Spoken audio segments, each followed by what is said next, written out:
available, but this thing is blowing up before our eyes. It is a very sizable fire that is spreading rapidly. I'm going to try and get some more exact streets here.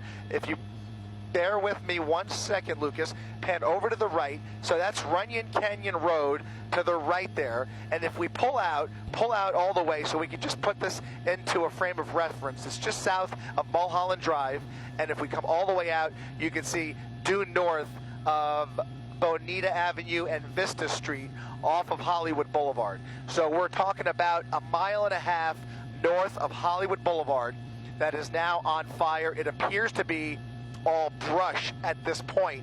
Do not see the closest structure just yet. However, I think there's a house or a group of homes on the north side, on the other side of this fire towards Mulholland. We can't see it through the smoke right now, but this appears to be majority brush that is fueling this right now. Chris, I've hiked Runyon Canyon so many times. I know Mark surely has as well. And you mentioned the streets, Bonita and Vista. Those are all the streets that, I take to get to Runyon Canyon. I'm concerned there's a lot of homes there, a lot of apartments, and our fire resources are already stretched so thin.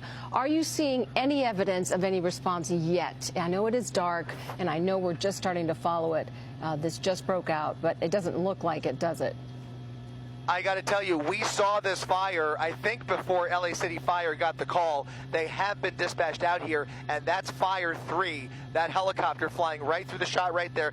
That's Fire 3 that has just responded out here to get its first eyes on the fire. They're putting their eyes on this fire for the first time right now as we are doing so at the same time, trying to get a lay of the land here and trying to wrap their heads around this one because, as you mentioned, their resources are just stretched so thin. I think it goes without saying at this point, it is a dire situation in the city of Los Angeles right now. And to see a fire this size exploding the way it is, ripping through Nichols Canyon here, or at least adjacent to Nichols Canyon, is just the most ominous thing I could think of at this moment. But I fear that this thing is going to grow and head at least